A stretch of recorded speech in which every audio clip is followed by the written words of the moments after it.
Hello. I'll let you look at my background for a second.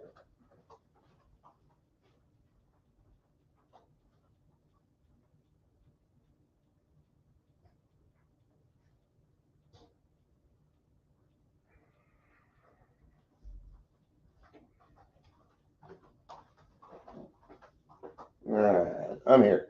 Come here. Come here.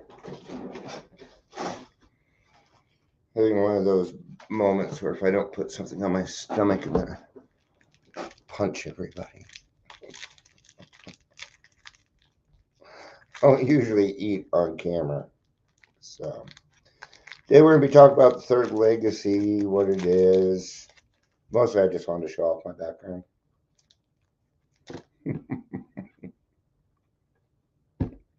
So, finally got it done. At least to where I kind of like it. Um, mm. See what it's like when we shut.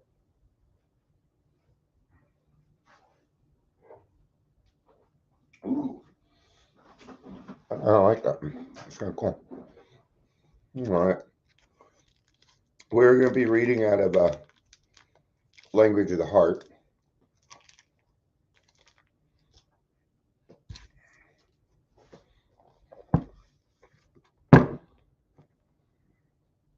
That is Bill W. reading something. What's he reading? AA Comes of Age. Let's get started. So, we're going to be on page 160 in Language of the Heart.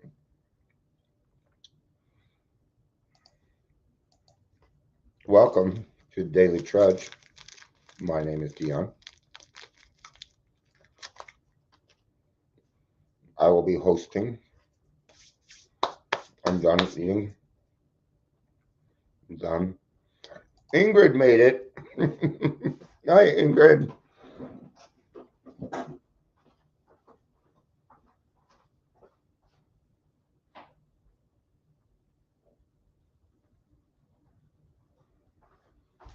All right, let's find out what this third legacy is all about. I had to go rinse my hands. I can't stand it when my fingers are sticky. Can't stand it. I do say, please say hello. Please say hello.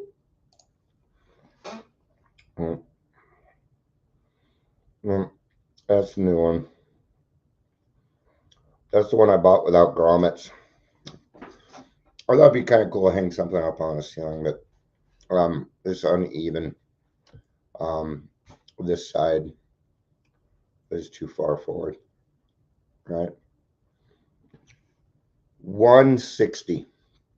Page 160 in language of the heart, my friend. Language of the heart. I'm just biding time. All right, let's do this. What is the third legacy? July 1955. Our 12th step, carrying the message, is the basic service that AA Fellowship gives. This is our principal aim and the main reason for our existence. Therefore, AA is more than a set of principles. It is a society of alcoholics in action. We must carry the message, else we ourselves can wither, and those who have not been given the truth will die. It's a pretty tall order. That's why it takes all of us, man. That's why we need people.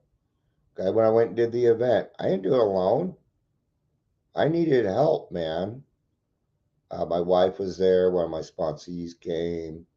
And we had a good time. We had fun. Okay. But this is what I like. We are a society of alcoholics in action. That's it. love the simplicity. I love the simplicity, but it's simple, but it's huge, man. I mean, hence, an AA service is anything, whatever, that helps us to reach a fellow sufferer, ranging all the way from 12th step itself to a 10-cent phone call and a cup of coffee, and to AA's General Service Headquarters for national and international action. The sum total of all these services is our third legacy. Services include meeting places, clubs, hospitals, and intergroup offices. They mean pamphlets, books, and good publicity of almost every description. They require committees, delegates, trustees, conferences, and not to be forgotten, they need voluntary money contributions. Welcome to my service work. I pay for this. I put it on. I do all of it. It's my service. It's part of my service work. I'm right now I am doing service work. Okay? It's communication, educating. Anytime we're carrying the message, okay? Computers weren't around yet, so it's not listed in here, but I guarantee it would have been. These services whether performed by individuals, groups, areas, or AA as a whole, are utterly vital to our existence and growth. Nor can we make AA simply by abolishing such services. We would only be asking for complication and confusion. Concerning any given service, we therefore pose but one question. Is this service really needed? If it is, then maintain it we must, or fail in our mission to those who seek AA. All right. It's when and how to give, man. What do they say here? Is the service really needed? So when I yell and scream in my community that we don't need any more sober livings, we're full. This is what I mean. The service has been filled. Don't add more. Go find the need and supply that. If you're worried about your paycheck, you're in the wrong area then. Okay? Now, and this will be up to you.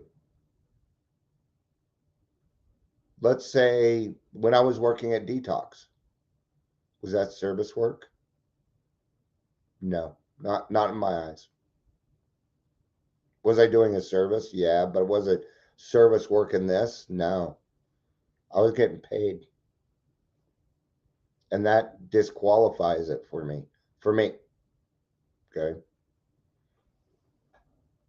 The most vital yet least understood groups or of services that AA has are those which enable us to function as a whole, namely the GSO, the AA Publishing Inc., the AA Grapevine, the AA Board of Trustees, recently named the General Service Board of Alcoholics Anonymous.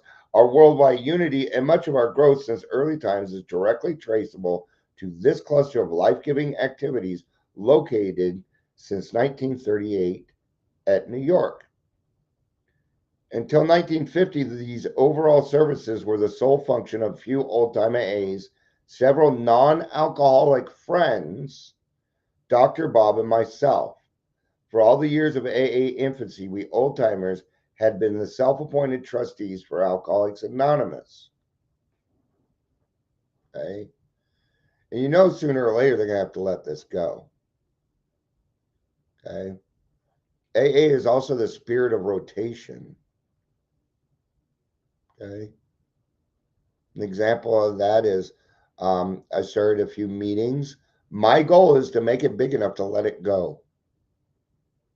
That's the goal. Oh, all right. Tired of running it. I'm tired of doing all of it. I do 95% of the work when it comes to all of that. All right? It's just how it is. At last, we realized that AA had grown up, that our fellowship was ready and able to take these responsibilities from us. There was also another urgent reason for change. Since we old timers couldn't live forever, newer trustees would be virtually unknown to the AA groups, now spread over the whole earth. Without direct linkage to AA, future trustees couldn't possibly function alone. Right? Now, I was the chairperson for my home group on Mondays. Right? I did my 6 months, and then I gave it away. Okay, I found a person to take it over. Okay, what? We need new blood, man. We need new blood.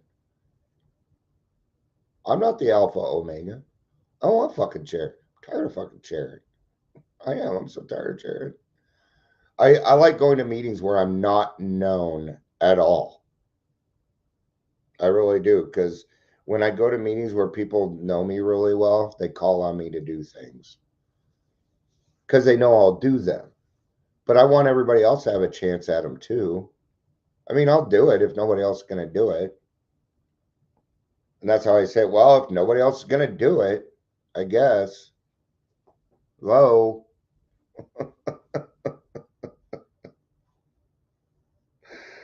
This meant that we had to form a conference representing our membership, which would meet yearly with our trustees in New York and thus assume direct responsibility for the guardianship of AA tradition and the direction of our principal service affairs.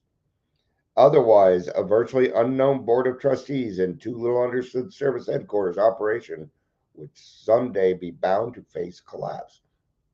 And that is where our traditions come in. They left us the information. They left us the information. Suppose, acting quite on their own, the future trustees were to make a serious blunder. Suppose, with no linkage to AA, they had tried to act for us in a time of great trouble or crisis. With no direct guidance from AA as a whole, how could they do this? Collapse of our top services would then be inevitable. And if under such conditions our world services did fall apart, how could they ever be reconstructed? Okay. This is stuff that kind of scares me when I go to meetings and I hear people touting bullshit. And I know that they haven't, I know that they don't know the traditions. I know it. Like the only requirement for membership is a desire to stop drinking. End of sentence, period. It doesn't say Dion gets to decide who's in meetings. It doesn't say that.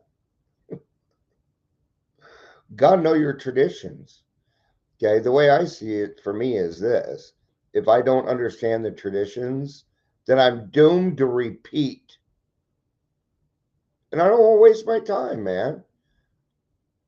You know, it's like, oh, I have a great idea. And then I'll go look at I'll go read through the traditions and go, oh, they tried that. And this was the result. So no, it's no good. And I can trust that. Did you not trust it? So, it's funny that we believe them in this spot, but gosh, when it becomes inconvenient or something else, then we can make a different judgment. Okay. Hey, Gary, it's good to see you, brother.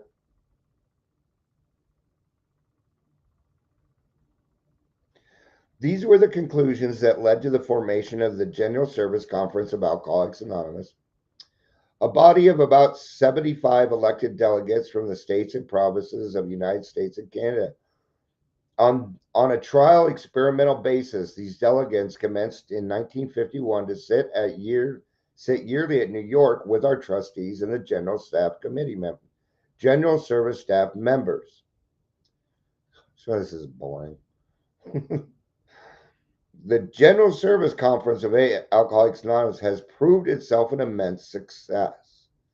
Its record of achievement during its 4-year trial period has been completely convincing. Therefore, we who are the old timers of AA are now entirely ready to deliver the principal affair of Alcoholics Anonymous into the permanent keeping of this well-tried and tested body of AA members. Okay? And it must have worked. We're still here. It must have worked. So why would we not follow the direction that they're giving us? All right. I'll give you a good example. I have self-pity. The answer is go help someone. But a lot of people say go write a gratitude list.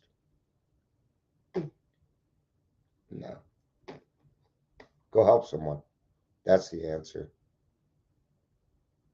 Okay, I'm not the answer. Makes sense. I'm not the answer, man. Instead of writing a gratitude list, go do something that you can be grateful for. It'll have a much bigger effect. A much bigger effect. See, you need to follow direction. Beginning, therefore, with our 20th anniversary in 1955, the third legacy of World Service will henceforth be for all members of Alcoholics Anonymous to have and to hold for as long as God may wish our society to endure. All right. I think that's going to be it. Like I said, I mostly just wanted to show off the background. So, thank you everybody for being here. I appreciate it. I'm gonna have a ton of people here shortly, so I'm gonna go make myself scarce. I love you. Peace out, and have a